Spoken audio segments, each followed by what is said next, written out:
Hi friends and welcome back to the channel. My name is Maria and I am here to do a much awaited Ask Me Anything. I have never done one on my channel and I have had a lot of requests over the years on YouTube and on Instagram and like texts and DMs of people wanting to do this type of thing. So I was like, all right, the people have spoken. I put out a call here on YouTube and over on Instagram so that you guys could submit questions to me of what you wanted to know, whether it's reselling, it's about YouTube, it's about my personal life, and I got a great response. So today, don't worry, I'm not going to lose any time. We are going to do a Chatty Work With Me. I've got a whole bunch of things over here that we need to fold and put in my inventory. I'm about to travel. As we speak, it is the day after Christmas and I'm leaving tomorrow for like a 10-day trip back to Ohio. So I have a lot of stuff to like get into my inventory. So I figured we could just fold things together so that I can put everything downstairs in my basement while I answer your questions. Also, these are in no particular order, although I did start with one that I thought was a really kind of fun question. Hopefully I'm not a bad multitasker. We'll be able to see as we go of if I'm a bad multitasker. Okay, so most of the questions I got were they were all great questions, but most of them were fairly, what I would say, easy for me to answer. This one really got me thinking. I was like, oh, that's a really good question. Like, I need to remember that when other people have asked me anything so that I can ask that same question. We've got a lot of things, so I'm just gonna pull out a whole bunch of these. Oh, you know what? They all came out. That's okay. That's a really good question. Okay, so the question was, what's your favorite thrifted item ever? I was like, oh my gosh, I have been thrifting like my whole life. And it doesn't say, of course, like what's your favorite item that you thrifted to resell ever or anything like that. It just says favorite thrifted item. So I'm cheating. I hope the person that wrote in this question will give me a little bit of grace because I decided to answer this in two parts. In my head, I have like thrifted items for my business and then like thrifted items for my personal life and family. And so I picked two. I took a little creative liberty and I decided to pick two for this one specific thing. So my favorite item that I have thrifted for my family is probably furniture. Especially when I had a little bit more time on my hands, I used to thrift and upcycle furniture just for my own house quite often. And one of my favorite projects I ever did was when I was very pregnant at the time with my daughter, who you have seen quite a bit on my channel, especially recently. I thrifted a dresser at a local Salvation Army. I think I've done a couple thrift with me's at that Salvation Army before. And for some reason I remember I bought it for $40. I think, did it fit in my SUV? I don't know. I might have had to have a friend like help me get it home. And then I painted it, I stripped it, sanded it, painted it, and I did like a fun ombre pink color. It's not necessarily my design aesthetic right now. Like if I was gonna have a baby girl and do a dresser, I would probably do something different. But at the time, I really loved it. She still has it, she really likes it. And for a $40 nursery dresser, you really, really can't beat that. So that's probably my favorite item in that category. Then to resell, my favorite item is probably a down puffer coat that I found at a local Goodwill store that I didn't really know much about, but I feel like I had seen the like tags somewhere, and it was rule 295, if I'm even saying that right.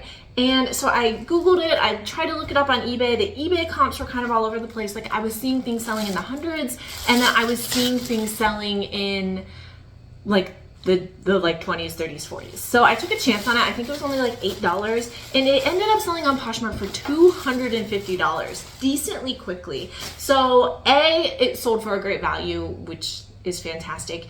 B, it sold pretty quickly, which is a great sell through. And C, I just enjoyed learning about a new brand. I took, a risk on something and it ended up paying off in the long run. Okay, next question is very relevant to this video, and I got this question a couple times, which was, what bags do I use? As you see, I put everything in these plastic storage bags for my inventory downstairs. If you haven't seen that, I have a couple ship with me's where I show you my inventory system, and then I usually just tie them up and ship them directly in these bags. Some of them I will take out and just wrap with paper, or if they're too big to go in these bags, obviously they don't go in them. But I literally just use these like storage bags from the grocery store. You can get them at any, Wides is my local, store right here in my neighborhood, but you can get them at any grocery store. And they're the ones that don't have, like, they don't seal in any way. They don't have zippers. They are often just called the food and bread, like bread bags are what they're most commonly labeled as, because you like they come with a whole bunch of twisty ties, which I always just throw away or keep on hand, because who doesn't lose twisty ties like constantly? So that is what I ship them in. I have quite a few times thought about swapping to something that would look, you know, a bit more professional, that has the like sealing adhesive on it.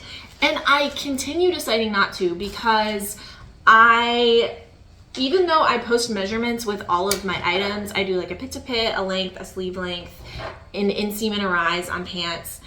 I always get somebody that's like, oh, I want this length, or I want diagonal across here, or I want this, and I have to go back into the bag oftentimes and remeasure it or get a different measurement. And I hate having to like open the bag and seal it. Most of them you'd be able to like stick back down, but then I've also ran like cost comparisons, because one of these for $75 is like what, like $2.50, $3, something like that. And when I do a cost per like individual item, cost per bag, this is way cheaper. It's working for me. I've never gotten any complaints. I always get, not like always, but I consistently get positive feedback on my shipping.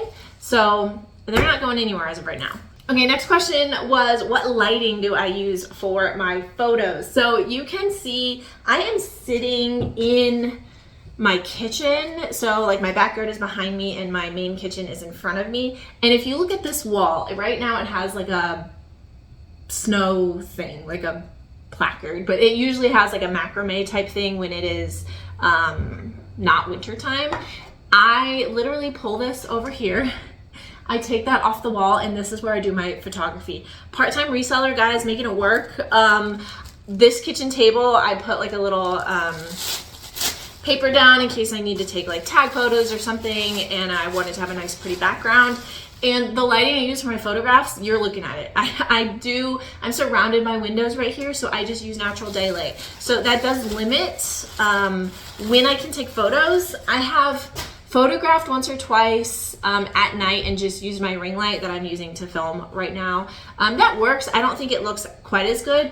And then I sometimes do have issues with like shadows. Like I'll start photographing and then I'll have to stop because it starts throwing weird shadows, because I have two skylights above me as well. So you work with what you got. My husband actually, like, I was getting really frustrated one day because I really needed a photograph, but I was running out of light, and he like cardboard, like duct taped something to the wall over here to help me. So it was really, really sweet of him. But I just make it work, you know, as a part-time reseller, using the spaces I have in my house. If I could choose, I would have a dedicated photography station in the basement, or I'd put, you know, one of those light boxes up or something, because I do have to, you know, get my supplies out. I get like a lint roller, and I get a ruler, and I get a pencil, and, you know, all the things I need. But I just have a basket that has everything I need, like my steamer, I just have a travel one, and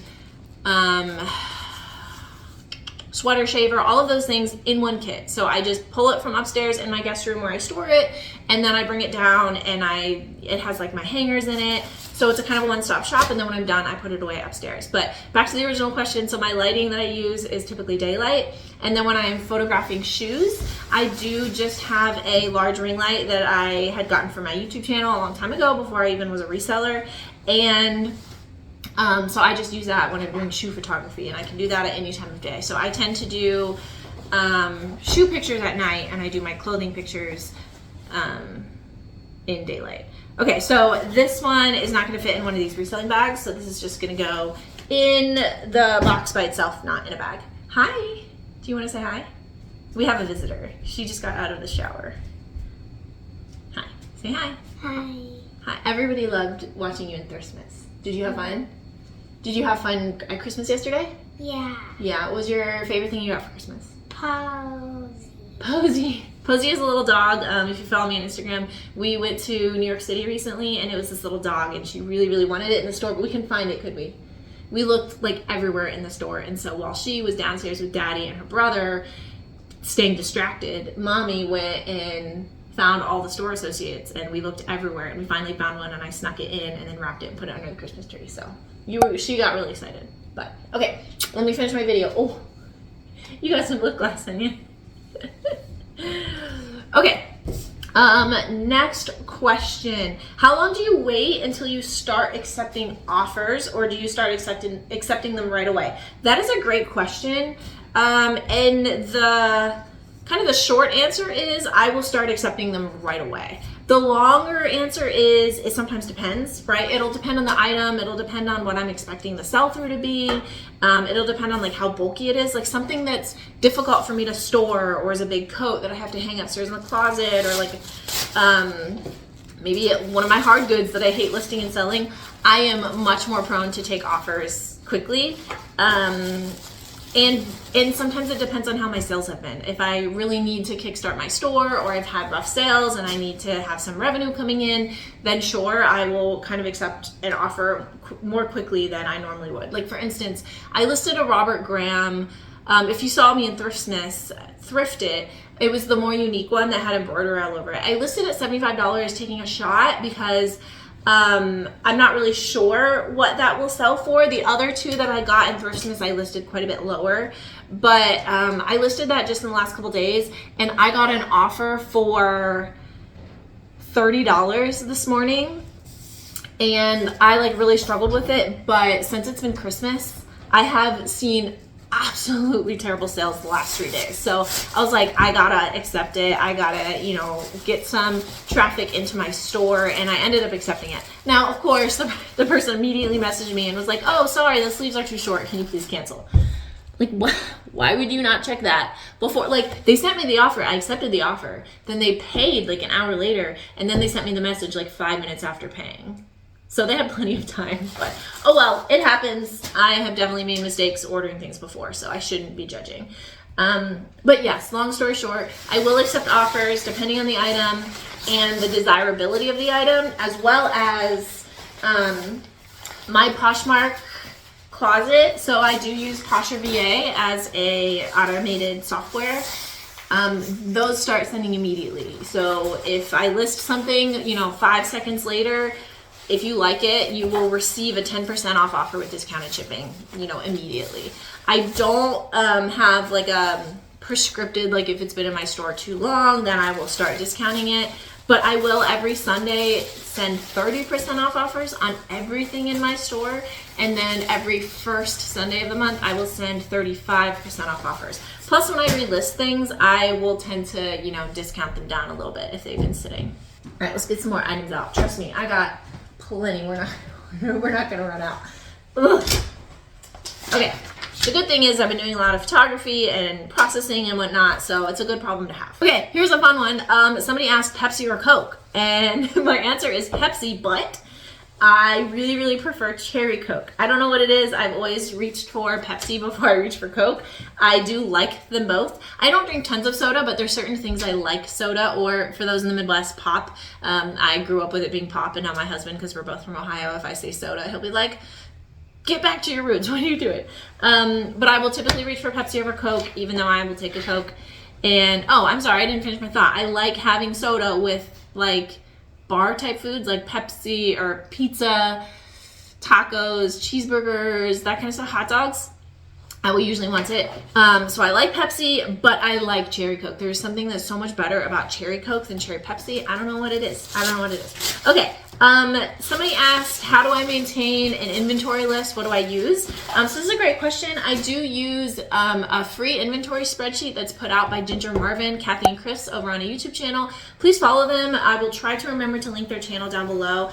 They do offer this spreadsheet. Oh, I just like flew my list across the table.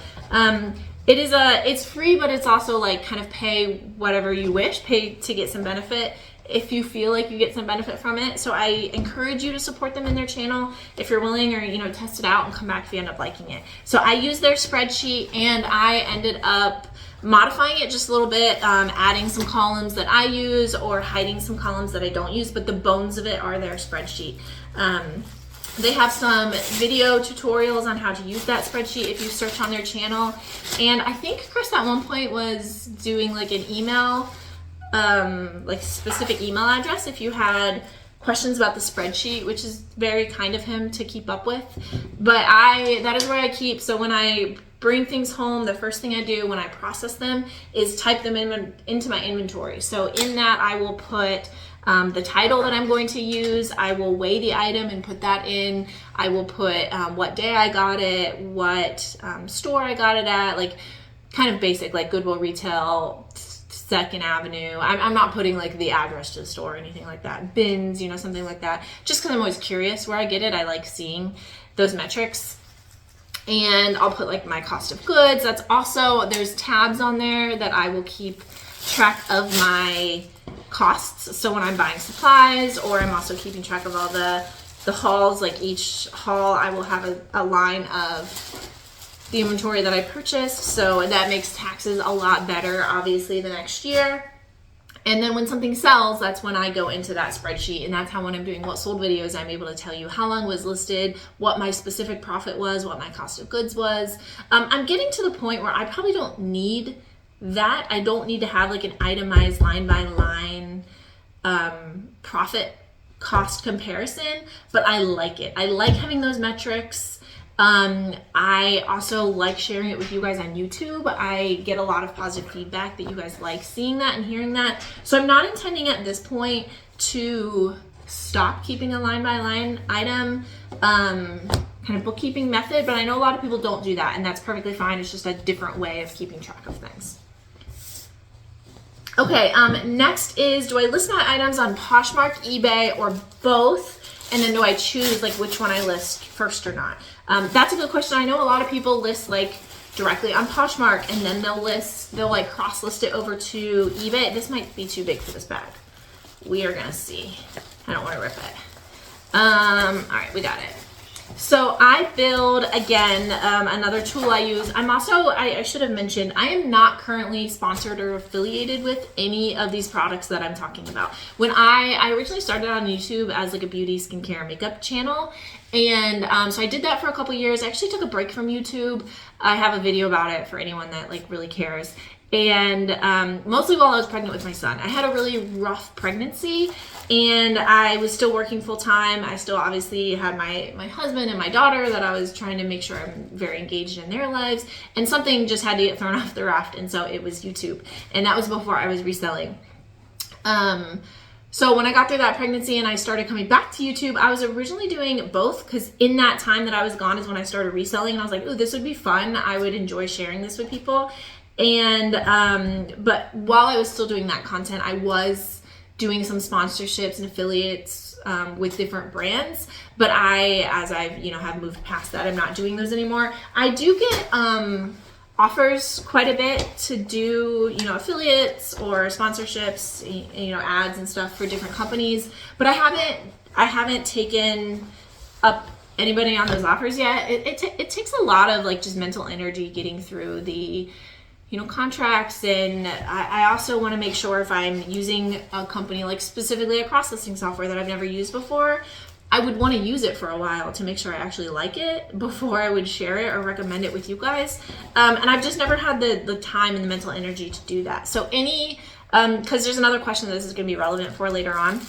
As I'm talking about these programs and softwares, I use them because I legitimately like them. I am not sponsored by them. I'm not affiliated with them as I'm filming this video. It doesn't mean I might not be down the road, or I might not switch to something else.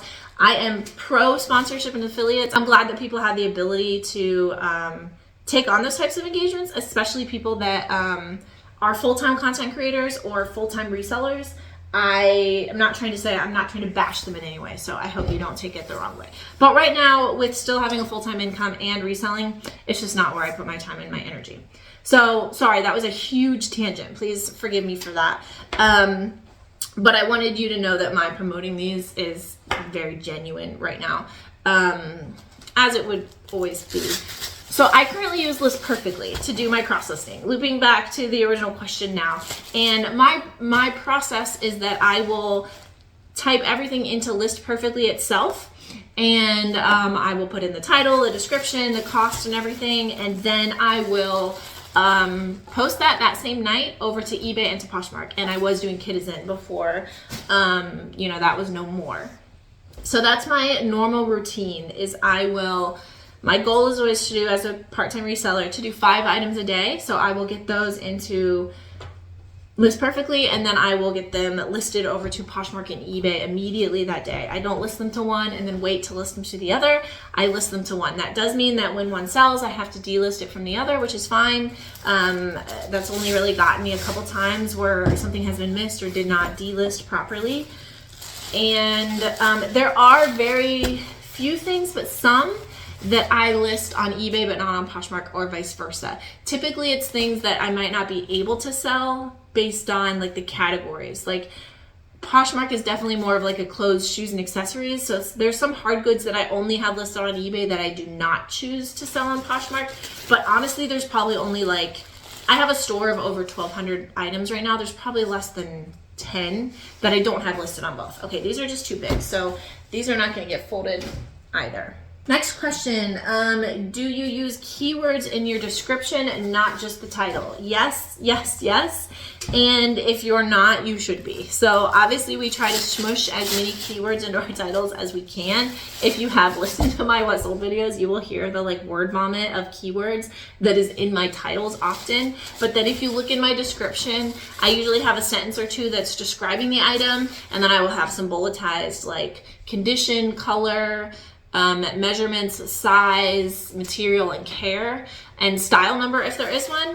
And then below that, I literally just have a word that says keywords, and then I'll type in any keywords I can think of. So like boho, bohemian, coachcore, like anything that goes together with that item, I will use those keywords specifically. So as many keywords as you can put. Poshmark then has like the, when you actually list it into Poshmark, so that was all in my description box, but then when you listen to Poshmark, there's the one section where you can list 3 additional keywords. I will use that also. I don't know like algorithmically if having the same word multiple times does anything to like boost it in the algorithm, but it can't hurt, right? It's not going to decrease a sale by having either the same word twice or by having too many synonyms for the same type of keyword. Like I will even, like I don't actually know how the algorithm finds synonyms. So for instance, I will often type 90s, like the number 90s, and then I will write out 90s, like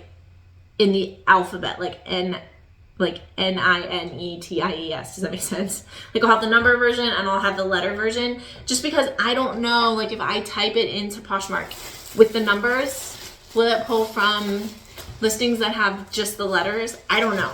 If anybody happens to have like the inside scoop on those types of things, I would love, love, love to hear that. But I'm all about the keywords, especially if you're selling things that aren't necessarily brand recognition, or if you're doing a lot of vintage. Keywords are literally what's going to sell your item if it's not the brand that's going to carry it. Let's see what is next. I hope you guys are enjoying this. Also, we can, of course, do another one. I'm going to run through. I've got a few more questions. And but let me know down in the comments if maybe you missed the time period of being able to ask me. We can do it again, so don't worry.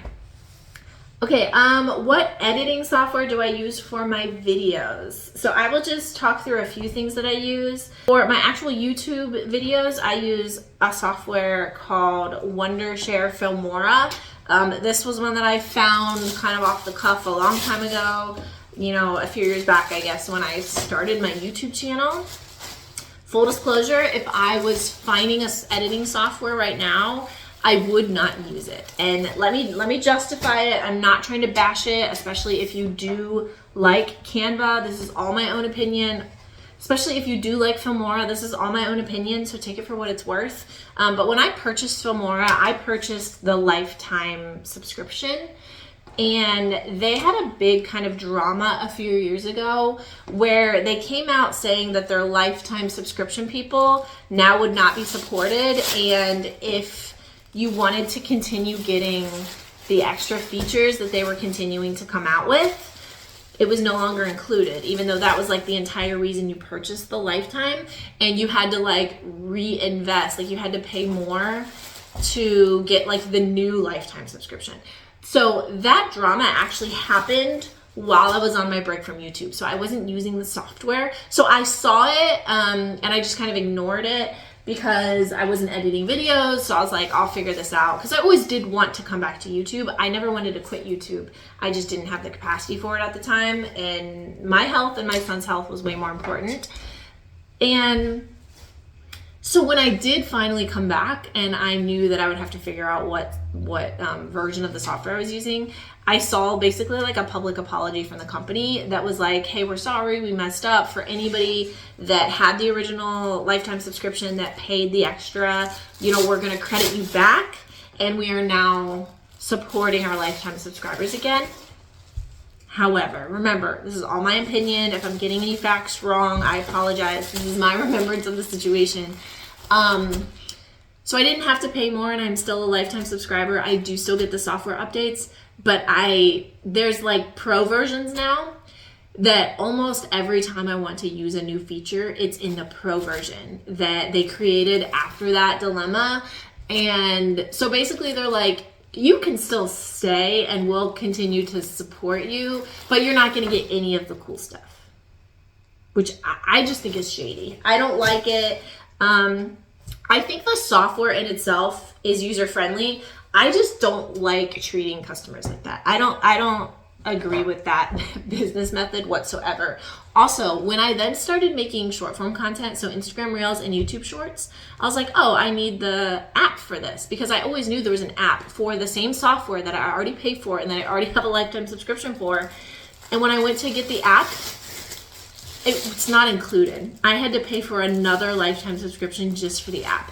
So if I were to choose another software right now, I would probably choose a different one, and I am even considering about switching. So if any of you are content creators or just use it for in your personal life or anything else, and we have a kind of an editing software, either an app-based version for short form content or a long form content version, please let me know, because I am getting so frustrated that I'm willing to pay for something different. Okay, somebody asked a good question, which is how much money did you start with for reselling? Which is, if you're out there and you just started or you're thinking about starting, there's a fuzzy on this dress. You're thinking about starting reselling, that is something you absolutely need to consider, which is how much at the start are you planning on investing into your business so that you can grow it appropriately without dumping too much right in and then not realizing the gain on your investment quickly enough. That is also very true if you're struggling financially and looking to bring this in as a large source of your income. The problem is I'm not a good person to answer that question, because when I started reselling, I kind of did this, I still kind of do this for fun. Like, I was one that got hooked into the videos. I love thrifting and I love reselling, and I'm always in stores seeing cool things that I want to rescue, but I don't need them, or I have too many clothes, or they don't fit me, or they don't work for my family. This was an outlet for me to still shop and not feel guilty about it. And I had a full-time job. I have a stable income. My husband works full-time. We will come back to all of that, I promise. So I didn't have to be as careful about what I was investing into my reselling business. So I don't have a number. I didn't say, okay, I have $100 to put into this, or I have $1,000 to put into this. What I would say is, don't go big, don't go crazy. Start with stuff around your house. If you have access to a Goodwill bins location or somewhere that does dollar days where you can keep your cost of goods low, that's obviously going to be beneficial for you if you don't have a lot of money to dump into it right away. But you want to make sure that you are putting enough inventory on the platforms that you're selling to drive their algorithm so that you will make sales. If you don't invest enough, it could hold you back. Meaning, if you list 2 items on eBay, and then if you come back 3 days later and you list 3 more items, and then you decide the next week to list 10, but then you're not on the platform for a while, you might struggle, because consistency really is key in this industry. And the more you list, the more you sell, with the caveat of, you need to make sure you're listing good things. Please don't just go start throwing trash up on the internet in order to be consistent, because that could also slow down your store. That's not going to help with your impressions and your click rate. So look at your income, budget accordingly, and then just make sure you're making wise purchases. If you don't have a ton of money to go into this business, make wise purchases. I was a little bit blessed in where I was keeping track of all of my items. I was keeping it separate from, you know, my personal purchases and obviously for tax purposes and all of that, but I didn't have a strict budget I had to stick within just to be fair and transparent with you guys. And I'm sure that probably helped because I had more of a disposable income. But you don't need a ton to start in this. You've probably seen people with videos of, hey, I started with $1 and, you know, look, and I grew this. But if you do that, you just need to be more patient. Okay, moving over to some of the most asked questions, both here on YouTube and over on Instagram. More questions around my job, my husband's job, us as a couple, what we do, am I married, am I divorced, you never see my husband. So I'm just gonna kind of smoosh them all together for those of you that don't know, and I'll try to mix in some extra information for those of you that might have already heard this before. Yes, I am happily married. My husband and I have been married for almost 14 years. He is very supportive of the channel. He always has been, even when I was doing like beauty and makeup and, you know, content. And I just started YouTube just for fun. I knew when I started YouTube, I wasn't going to start making money through YouTube specifically right away. And he was very supportive. He is quite a bit more introverted than I am. So even though he fully supports my channel, he has opted out of being shown in my YouTube videos or on my public Instagram page. That is why you will see pictures of me, but not of him. I do have a private Facebook that's just for close friends and family. He's all over that, so don't worry. We did have a conversation when I was starting this about, you know, our kids being in, because I wanted to make sure he was comfortable with that, because if he wasn't, obviously they wouldn't be shown. This is a co-parenting situation. And he is comfortable with that. I think he would be much more uncomfortable, as would I, if I was trying to be like a family vlogger or like make my income off of them, which that's a whole different video, and I don't necessarily agree with that. But no, in the capacity that I'm currently showing my kids and talking about my kids, he's comfortable with it. You know, I check in with him quite a bit just to make sure he still is. So that's why you'll see pictures of me and my 2 kids, but not of my husband. But he does exist. We're a happy family of 4. Somebody specifically asked, is your husband in the military? Because I mentioned that I live close to a military base. We do live close to a military base, but he is not in the military, nor am I. Which leads me to, oh, I'm sorry, before I lead to like the final biggest question everybody asked, so somebody asked, does he ever sell his clothes?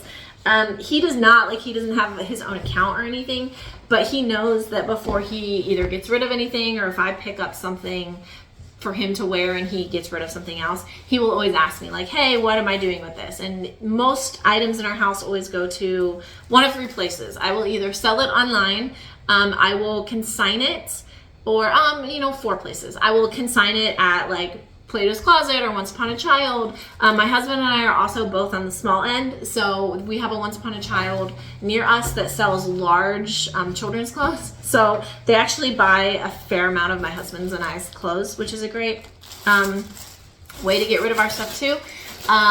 Or we will send it off to textile recycling. If I don't think it's going to give value to anybody else or it's not worth it, then it'll just get recycled with other clothes. So yes, I will often sell things that are his clothes, but I'm doing the work on that, which is perfectly fine.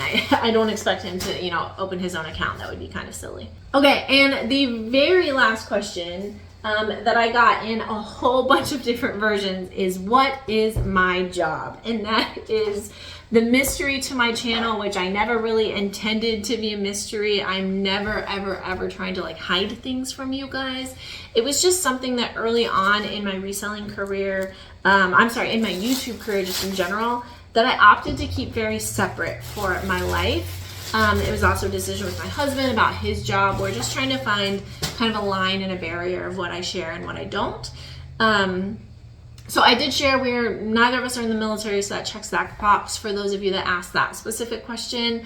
I'm still not going to sit here and share everything that I do and what my job is, or who my employer is, but I did decide I will share at least a little bit. I hope this isn't just too dumb, but I am an executive assistant. So I work directly with somebody. And I'm just choosing not to share who my employer is. But with that being executive assistant, I do wear a lot of business clothes. I do have times where I can wear more like casual clothes depending on the day or the activities or meetings or what we have going on. But for the most part, I do dress up fairly often, which is why you always hear me talking about I'm gonna wear this first and then I'm gonna sell it, because I like to refresh my wardrobe. I like to present, you know, a professional image. Sometimes I need to be very like what the world would think of like businessy, you know, and then other times I can have a little bit more fun with my wardrobe depending on what we have going on. So that is why I'm constantly wearing my clothes. So I know that gives you a little taste of what I do, but it doesn't give you everything. I hope that will kind of suffice. There may come a time on my channel where I decide to share more about what I do, or if ever I move on to maybe a different job, that's probably when I would give you like a full rundown of who I was working for and what I was doing. But while I am still actively employed here, I'm probably just not going to share it, just for my own family's privacy and for the privacy of where I work and who I work for. All right, I still have a bunch of stuff to bag up, but I'm certainly going to do that off camera. Let me know if you have more questions. I also, in just the meantime, can answer your questions down in the comments. I do try to answer or just respond back to as many comments as a YouTube as I can. I really like engaging with you guys. Thank you so much for all the positivity that I've gotten just about my channel in general. I think I mentioned recently that my daughter really loves, you know, because a lot of you mentioned like, oh my gosh, she's so cute, or she looks just like you, or she's so, you know, I'll always make sure to read her those. She really enjoys getting to see those as well. So thank you. If you have not yet subscribed and you stuck through this whole video, please subscribe. If you think you're subscribed but aren't sure, please just double check. I'm getting very close to 7,500 subscribers on YouTube, which is great. And in 2025, my goal is to get to 10K. So I would really love to see that. I'm going to continue to make more content and hopefully different types of content for you guys. So if there's something that I haven't done, especially in the reselling space, that you really like to see or hear me talk about or do, I'm here for you. You know, I started YouTube just for fun, to provide, you know, educational content. So let me know what you want to see. I'm going to stop rambling now, so please give the video a big thumbs up if you have not already. Thank you so much for hanging out with me here at my kitchen, and I'll see you next time. Bye.